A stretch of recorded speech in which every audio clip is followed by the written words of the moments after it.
Good morning, good afternoon, good evening. Welcome to Raven's Readings. Over the next couple of months, I'll be reading from Sunshine Sketches of a Little Town by the Canadian humorist Stephen Leacock. He wrote this in 1912 as an imaginative and ironic portrayal of Mariposa. It's a small fictional town in Canada, modeled after Orillia, Ontario, where he spent many summers. I do readings twice a week, Tuesdays and Fridays, so this story should take about 6 weeks. If you subscribe to my Substack newsletter, you'll get notified of my updates as soon as they're ready. If you enjoy this reading or have other classics you'd like to hear, leave me a comment. Chapter 2. The Speculations of Jefferson Thorpe. It was not until the mining boom, at the time when everybody went simply crazy over the cobalt and porcupine mines of the new silver country near the Hudson Bay, that Jefferson Thorpe reached what you might call public importance in Mariposa. Of course, everybody knew Jeff and his little barber shop that stood just across the street from Smith's Hotel. Everybody knew him, and everybody got shaved there. From early morning, when the commercial travelers off the 6:30 Express got shaved into the resemblance of human beings, there were always people going in and out of the barber shop. Mullins, the manager of the Exchange Bank, took his morning shave from Jeff as a form of resuscitation, with enough wet towels laid on his face to stew him, and with Jeff moving about in the steam, razor in hand, as grave as an operating surgeon. Then, as I think I said, Mr. Smith came in every morning, and there was a tremendous outpouring of Florida water and rums and essences and revivers and renovators, regardless of expense. What with Jeff's white coat and Mr. Smith's flowering waistcoat and the red geranium in the window and the Florida water and the double extract of hyacinth, the little shop seemed multicolored and luxurious enough for the annex of a sultan's harem. But what I mean is that, till the mining boom, Jefferson Thorpe never occupied a position of real prominence in Mariposa. You couldn't, for example, have compared him with a man like Golgotha Gingham, who, as undertaker, stood in a direct relation to life and death, or to Trelawney, the postmaster, who drew money from the federal government of Canada and was regarded as virtually a member of the Dominion cabinet. Everybody knew Jeff and liked him, but the odd thing was that, till he made money, nobody took any stock of his ideas at all. It was only after that he made the cleanup that they came to see what a splendid fellow he was. Level-headed, I think, was the term. Indeed, in the speech of Mariposa, the highest form of endowment was to have the head set on horizontally as with a theodolite. As I say, it was when Jeff made money that they saw how gifted he was, and when he lost it, but still, there's no need to go into that. I believe it's something the same in other places, too. The barber shop, you will remember, stands across the street from Smith's Hotel and stares at it face to face. It is one of those wooden structures, I don't know whether you know them, with a false front that sticks up above its real height and gives it an air at once rectangular and imposing. It is a form of architecture much used in Mariposa and understood to be in keeping with the pretentious and artificial character of modern business. There's a red, white, and blue post in front of the shop, and the shop itself has a large square window out of proportion to its little flat face. Painted on the panes of the window is the remains of a legend that once spelt barber shop, executed with the flourishes that prevailed in the golden age of sign painting in Mariposa. Through the window you can see the geraniums in the window shelf, and behind them Jeff Thorpe with his little black skull cap on and his spectacles drooped upon his nose as he bends forward in the absorption of shaving. As you open the door, it sets in violent agitation, a coiled spring up above and a bell that almost rings. Inside there are 2 shaving chairs of the heavier or electrocution pattern, with mirrors in front of them and pigeonholes with individual shaving mugs. There must be ever so many of them, 15 or 16. It is the current supposition of each of Jeff's customers that everyone but himself uses a separate mug. One corner of the shop is partitioned off and bears the sign, "Hot and cold baths, 50 cents. There's been no bath inside the partition for 20 years, only old newspapers and a mop. Still, it lends distinction somehow, just as do the faded cardboard signs that hang above the mirror with the legends, Turkish shampoo, 75 cents, and Roman massage, $1. They said commonly in Mariposa that Jeff made money out of the barber shop. He may have, but it may have been that turned his mind to investment. It's hard to see how he could. A shave cost 5 cents and a haircut 15, or the two if you liked for a quarter. And at that, it's hard to say how he could make money, even when he had both chairs going and shaved first in one and then in the other. You see, in Mariposa, shaving isn't the hurried, perfunctory thing that it is in the city. A shave is looked upon as a form of physical pleasure and lasts anywhere from 25 minutes to 3/4 of an hour. In the morning hours, perhaps there was a semblance of haste about it, but in the long quiet of the afternoon, as Jeff leaned forward towards the customer and talked to him in a soft, confidential monotone, like a portrait painter, the razor would go slower and slower and pause and stop and move and pause again, till the shave died away into the mere drowse of conversation. At such hours, the Mariposa barber shop would become a very palace of slumber. As you waited your turn in one of the wooden armchairs beside the wall, what with the quiet of the hour and the low drone of Jeff's conversation, the buzzing of the flies against the window pane, and the measured tick of the clock above the mirror, your head sank dreaming on your breast, and the Mariposa news packet rustled unheeded to the floor. It made one drowsy just to think of it. The conversation, of course, was the real charm of the place. You see, Jefferson's forte, or specialty, was information. He could tell you more things within the compass of a half-hour shave than you get in days of laborious research in an encyclopedia. Where he got it all, I don't know. I'm inclined to think it came more or less out of the newspapers. In the city, people never read the newspapers. Not really. Only little bits and scraps of them. But in Mariposa, it's different. There they read the whole thing from cover to cover, and they build up on it in the course of the years a range of acquirement that would put a college president to the blush. Anybody who has ever heard Henry Mullins and Peter Glover talk about the future of China will know just what I mean. And of course, the peculiarity of Jeff's conversation was that he could suit it to his man every time. He had a kind of divination about it. There was a certain kind of man that Jeff would size up sideways as he stropped the razor, and in whose ear he would whisper, "I see where St. Louis has took 4 straight games off Chicago, and so hold him fascinated to the end." In the same way he would say to Mr. Smith, "I see where it says that this flying squirrel run a dead heat for the King's Plate." To a humble intellect like mine, he would explain in full the relations of the Kaiser to the German rich dog. But first and foremost, Jeff's specialty in the way of conversation was finance and the money market, the huge fortunes that a man with the right kind of head could make. I've known Jefferson to pause in his shaving with the razor suspended in the air as long as 5 minutes while he described, with his eye half closed, exactly the kind of head a man needed in order to make a haul or a clean-up. It was evidently simply a matter of the head, and as far as one could judge, Jeff's own was the very type required. I don't know just at what time or how Jefferson first began his speculative enterprises. It was probably in him from the start. There is no doubt that the very idea of such things as traction stock and amalgamated asbestos went to his head, and whenever he spoke of Mr. Carnegie and Mr. Rockefeller, the yearning tone of his voice made it as soft as lathered soap. I suppose the most rudimentary form of his speculation was the hens. That was years ago. He kept them out at the back of his house, which itself stood up a grass plot behind and beyond the barber shop, and in the old days Jeff would say, with a certain note of pride in his voice, that the woman had sold as many 24 eggs in a day to summer visitors. But what with reading about amalgamated asbestos and consolidated copper and all that, the hens began to seem pretty small business. In any case, the idea of 24 eggs at a cent apiece almost makes one blush. I suppose a good many of us have felt just as Jeff did about our poor little earnings.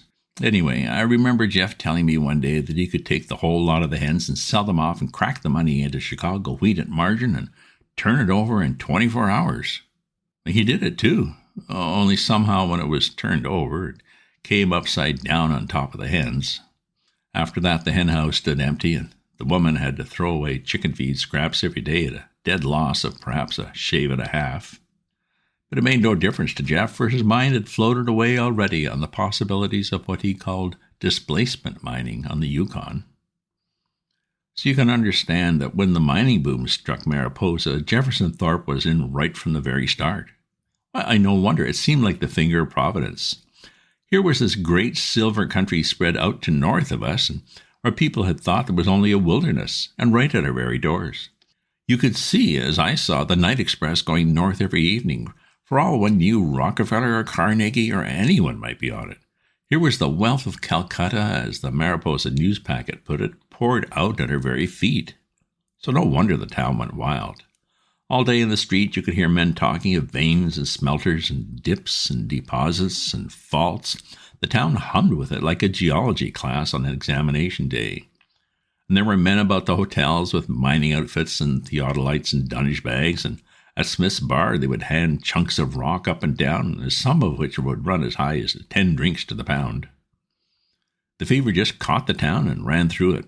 Within a fortnight, they'd put a partition down Robertson's coal and wood office and opened the Mariposa Mining Exchange, and just about every man on the main street started buying scrip. Then presently, young Fizzlechip, who had been a teller in Mullins Bank and that everybody had thought a worthless jackass before, we came back from the Cobalt Company with a fortune and loafed around in the Mariposa house in English khaki and a horizontal hat, drunk all the time, and everybody holding him up as an example of what it was possible to do if you just tried. They all went in. Jim Elliott mortgaged the inside of the drugstore and jammed it into twin Temagami. Pete Glover at the hardware store bought Nippewa stock at 13 cents and sold it to his brother at 17 and bought it back in less than a week at 19. They didn't care. They took a chance. Judge Pepperlee put the rest of his wife's money into Temiskaming Common, and Lawyer McCartney got the fever too and put every cent that his sister possessed into Tulip Preferred. And even when young Fizzlechip shot himself in the back room in the Mariposa house, Mr. Gingham buried him in a casket with silver handles, and was felt that there was a Monte Carlo touch about the whole thing. They all went in, or all except Mr. Smith. You see, Mr. Smith had come down from there, and he knew all about rocks and mining and canoes in the North Country. He knew what it was like to eat flower bank dampers under the lee side of a canoe propped among the underbrush, and to drink the last drop of whiskey within 50 miles. Mr. Smith had mighty little use for the North. But what he did do was to buy up enough early potatoes to send 15 carload lots into Cobalt at a profit of $5 a bag. Mr. Smith, I say, hung back. But Jeff Thorpe was in the mining boom right from the start. He bought in on the Nippewa mine even before the interim prospectus was out. He took a block of 100 shares of Abitibi Development at 14 cents, and he and Johnson, the livery stable keeper next door, formed a syndicate and got 1,000 shares of Matogamy Lake at 3 1/4 cents, and then unloaded them on one of the sausage men at Netley's butcher shop at a clear cent% advance. Jeff would open the little drawer below the mirror in his barber shop and show you all kinds and sorts of Cobalt Country mining certificates. Blue ones, pink ones, green ones, with outlandish and fascinating names on them that ran clear from the Mattawa to the Hudson Bay. And right from the start, he was confident of winning. There ain't no difficulty to it, he said. There's lots of silver up there in that country, and if you buy some here and some there, you can't fail to come out somewhere. I don't say, he used to continue with the scissors open and ready to cut, but some of the greenhorns won't get bit, but if a feller knows the country and keeps his head level, he can't lose. Jefferson had looked at so many prospectuses and so many pictures of mines and trees and smelters, I think he'd forgotten that he'd never even been to the country. And anyway, what's 200 miles? To an onlooker, it certainly didn't seem so simple. I never knew the meanness, the trickery of the mining business, the sheer obstinate determination of the biggest capitalists not to make money, but they might, till I heard the accounts of Jeff's different mines. Take the case of Corona Jewel. There was a good mine, simply going to ruin for lack of common sense. She ain't been developed, Jeff would say. There's silver enough in her so they could dig it out with a shovel. She's full of it. But they won't get at her and work her. Then he'd take a look at the pink and blue certificates of the Corona Jewel and slam the drawer on them in disgust. Worse than that was the Silent Pine, a clear case of stupid incompetence. Utter lack of engineering skill was all that was keeping the Silent Pine from making a fortune for its holders. The only trouble with that mine, said Jeff, is they won't go deep enough. They followed the vein down to where it kind of thinned out, and then they quit. They just go right into her good. They'd get at it again. She's down there all right. But perhaps the meanest case of all was the Northern Star. That always seemed to me, every time I heard of it, a straight case for the criminal law. The thing was so evidently a conspiracy. I bought her, said Jeff, at 32, and she stayed right there tight like she was stuck. Then a bunch of these fellers in the city started to drive her down, and they got her pushed down to 24 and held on to her, and they shoved her down to 21. This morning, they've got her down to 16, but I don't mean to let go. No, sir. In another fortnight, they shoved her, the same unscrupulous crowd, down to 9 cents, and Jefferson still held on. They're working her down, he admitted, but I'm holding her. No conflict between vice and virtue was ever grimmer. She's at 6, said Jeff, but I got her. They can't squeeze me. A few days after that, the same criminal gang had put her down even further than before. They got her down to 3 cents, said Jeff, but I'm with her. Yes, sir, they think they can shove her clean off the market, but they can't do it. I've bought in Johnson's shares in the whole of Netley's, and I'll stay with her till she breaks. So they shoved and pushed and clawed her down, that unseen nefarious crowd in the city, and Jeff held on to her, and they writhed and twisted at his grip, and then, well, that's just the queer thing about the mining business. Why, suddenly as a flash of lightning, it seems the news came over the wire to the Mariposa news packet that they'd struck a vein of silver in the Northern Star as thick as a sidewalk, and that the stock had jumped to $17 a share, and even if that, you couldn't get it. And Jeff stood there flushed and half staggered against the mirror of the little shop with a bunch of mining scrip in his hand that was worth $40,000. Excitement? It was all over the town in minutes. They ran off a news extra at the Mariposa news packet, and in less than no time there wasn't standing room in the barber shop, and over in Smith's Hotel they had 3 extra barkeepers working on the lager beer pumps. They were selling mining shares on the main street in Mariposa that afternoon, and people were just clutching for them. Then at night there was a big oyster supper at Smith's Caff with speeches and the Mariposa band outside. And the queer thing was that the very next afternoon was the funeral of young Fizzlechip, and Dean Drone had to change the whole text of a Sunday sermon at 2 days' notice for fear of offending public sentiment. But I think what Jeff liked best of all was the sort of public recognition that it meant. He'd stand there in the shop, hardly bothering to shave, and explain to the men in the armchairs how he held her, and they shoved her, and he clung to her, and what he said to himself, a perfect Iliad, while he was clinging to her. The whole thing was in the city papers a few days after, with a photograph of Jeff, taken specially at Ed Moore's studio, upstairs over Netley's. It showed Jeff sitting among palm trees, as all mining men do, with one hand on his knee, and a dog, one of those regular mining dogs, at his feet, and a look of piercing intelligence in his face that would easily account for $40,000. I say that the recognition meant a lot to Jeff for his own sake, but no doubt the fortune meant quite a bit to him, too, on account of Myra. Did I mention Myra, Jeff's daughter? Perhaps not. That's the trouble with the people in Mariposa. They're all so separate and so different, not a bit like the people in the cities, and unless you hear about them separately and one by one, you can't for a moment understand what they're like. Myra had golden hair and a Greek face and would come bursting through the barber shop in a hat at least 6 inches wider than what they wear in Paris. And as you saw her swinging up to the street to the telephone exchange in a suit that was straight out of the Delineator and brown American boots, there was a style written all over it, the kind of thing that Mariposa recognized and did homage to. And to see her in the exchange, she was one of the 4 girls that I spoke of, on her high stool with the steel cap on, jabbing the connecting plugs in and out as if electricity cost nothing. Well, all I mean is that you could understand why it was that commercial travelers would stand round the exchange, calling up all sorts of impossible villages and waiting about so pleasant and genial. It made one realize how naturally good-tempered men are. And then when Myra would go off duty and Miss Cleghorn, who was sallow, would come on, the commercial men would be off again like autumn leaves. It just shows the difference between people. There was Myra, who treated lovers like dogs and would slap them across the face with a banana skin to show her utter independence. And there was Miss Cleghorn, who was sallow and who bought a 40-cent ancient history to improve herself. And yet if she'd hit any man in Mariposa with a banana skin, he'd have her arrested for assault. Mind you, I don't mean that Myra was merely flippant and worthless. Oh, not at all. She was a girl with any amount of talent. You should have heard her recite The Raven at the Methodist Social. Simply genius.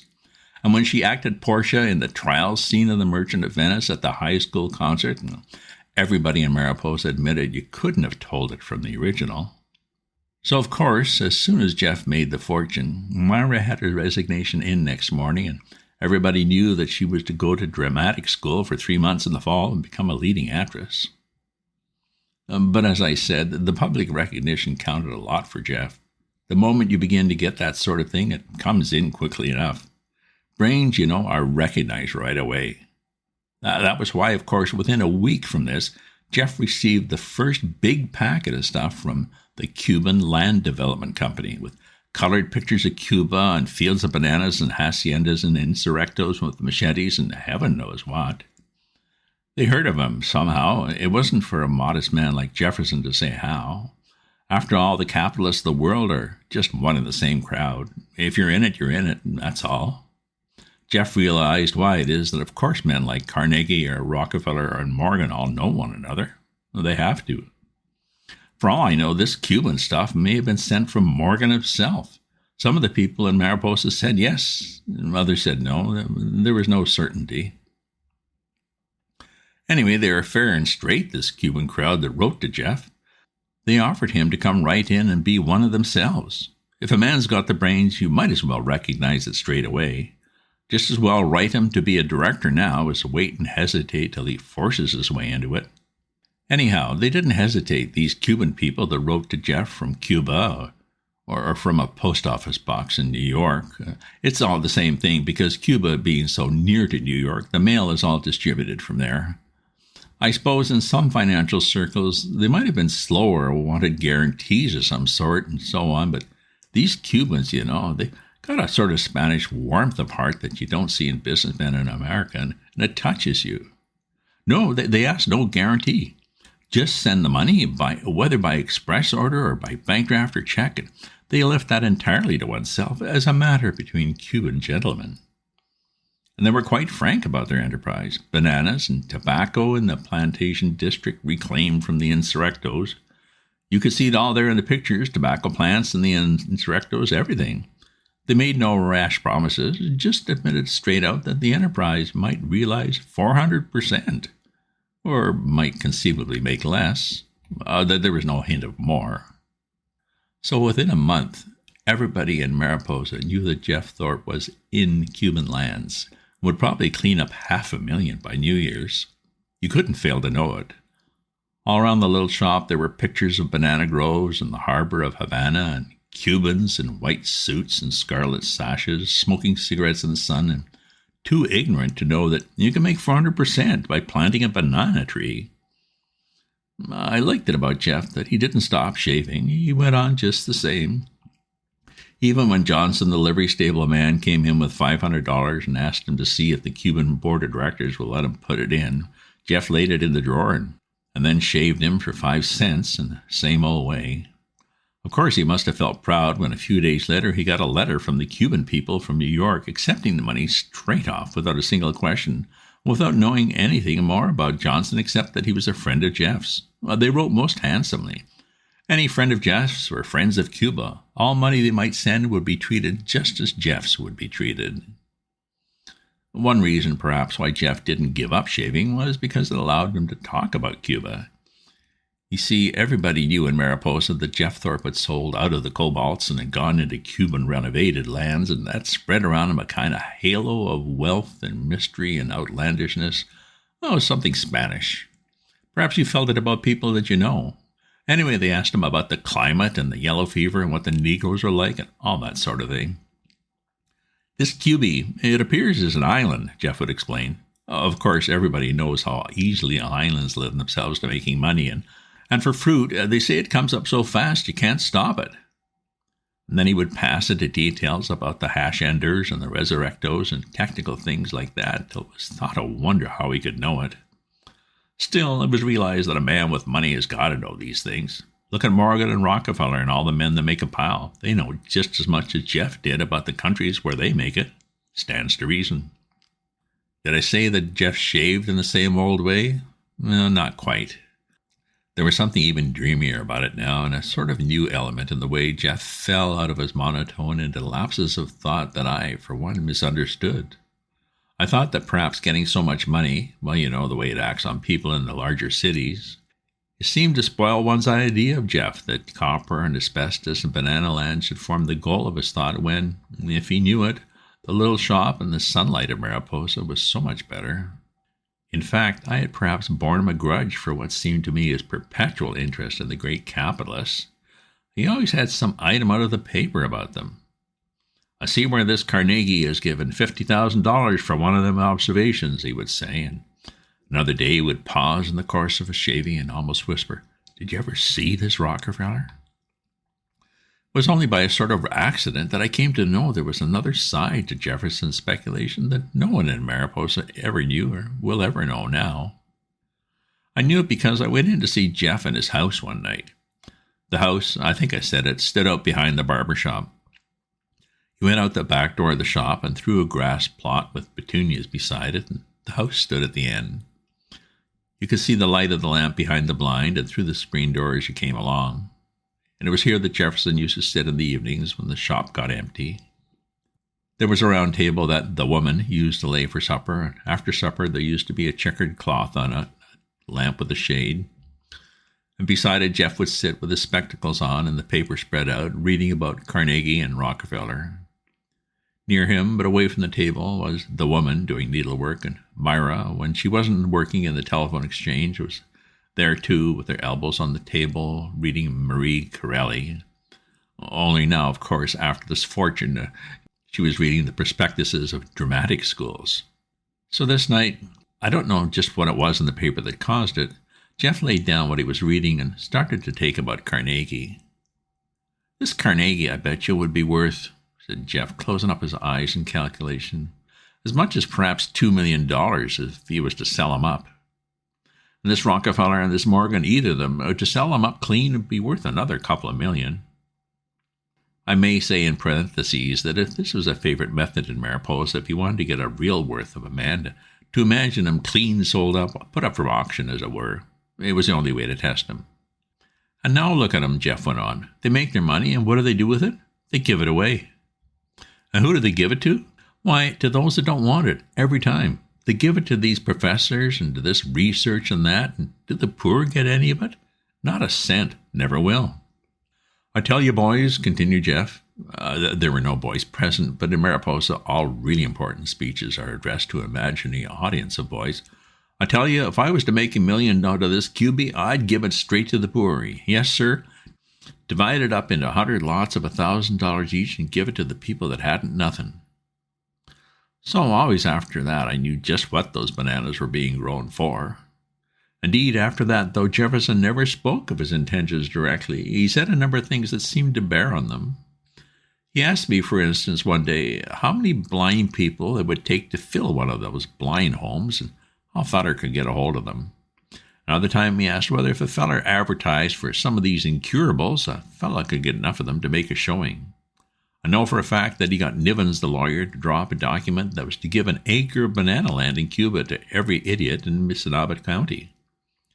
But still, what's the use of talking of what Jeff meant to do? Nobody knows or cares about it now. The end of it was bound to come.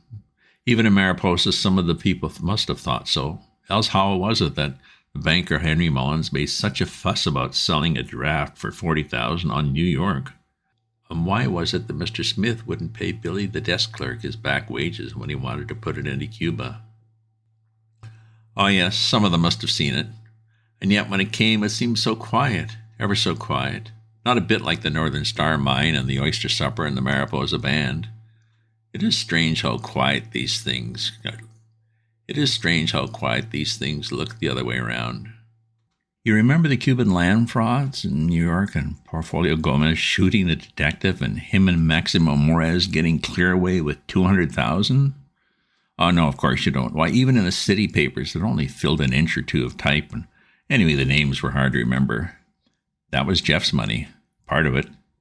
Mullins got the telegram from a broker or someone, and he showed it to Jeff just as he was going up the street with an estate agent. The Look at a big empty lot on the hill behind the town, the very place for those incurables. Jeff went back to the shop so quiet. Ever seen an animal that is stricken through, how quiet it seems to move? Well, that's how he walked. And since that, though it's been quite a while ago, the shop's open till 11 every night now, and Jeff is shaving away to pay back that $500 that Johnson, the liveryman, sent to the Cubans, and... Pathetic? Tut, you don't know Mariposa. Jeff has to work pretty late, but that's nothing. Nothing at all if you've worked hard all your lifetime. And Myra's back at the telephone exchange. They were glad enough to get her. She says now if the one thing she hates is the stage, and she can't see how the actresses put up with it. Anyway, things are not so bad. See, it was just at this time that Mr. Smith's calf opened, and Mr. Smith came to Jeff's woman and said he wanted 7 dozen eggs a day and wanted them handy, and so the hens are back and more of them, and they exult so much every morning over the eggs they lay that if you wanted to talk about Rockefeller in the barber shop, you couldn't hear his name for the cackling. End of chapter. Well, boom times in Mariposa, and then back to normal. We all think there's a bargain hiding just around the corner if we could only grab a hold of it. If you subscribe to my newsletter, you'll get notified of my updates as soon as they're ready. If you enjoy this reading or have other classics you'd like to hear, leave me a comment. Check out my other posts on my Substack at ravensview.substack.com, and remember to share this with your friends. Ta-ta for now.